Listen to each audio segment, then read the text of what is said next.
Pernah lihat burung tinggi, ramping, berdiri anggun di tepi rawa dengan leher panjang kayak huruf S?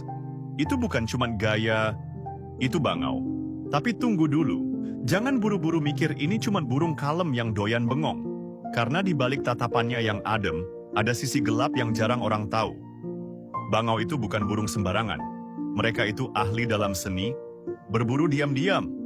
Iya, mereka bisa berdiri mematung kayak patung selama berjam-jam. Nggak gerak sama sekali.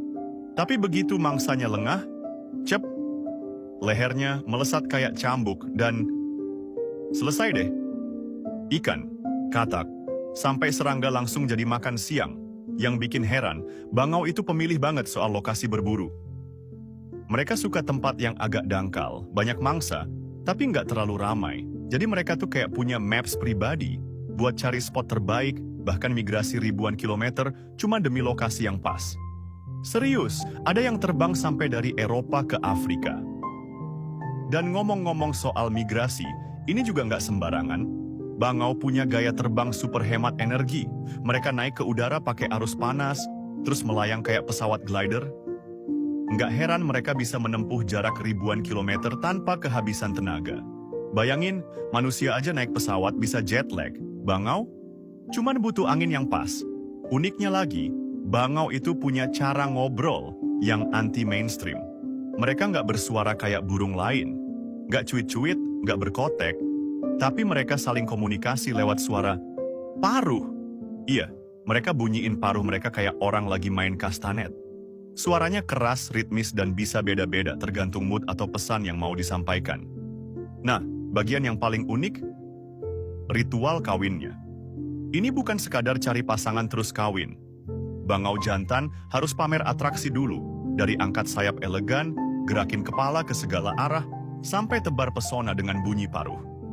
Kalau si betina tertarik, baru deh mereka bikin sarang bareng dan jadi couple goals-nya dunia burung. Tapi nggak semua bangau itu ramai. Ada juga spesies yang langka banget, kayak bangau storm dan bangau mahkota merah.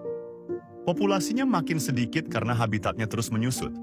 Padahal, mereka punya peran penting buat keseimbangan ekosistem. Bayangin kalau semua katak dan serangga nggak ada yang makan, bisa rusak semua rantai makanan. Bangau juga nggak bisa hidup di sembarang tempat. Mereka butuh lahan basah yang bersih dan alami. Makanya, makin rusaknya rawa dan hutan bikin bangau makin susah cari tempat tinggal. Jadi, kalau kita peduli sama bangau, kita juga harus peduli sama lingkungan. Dari luar kelihatan damai, tapi ternyata bangau itu makhluk penuh strategi.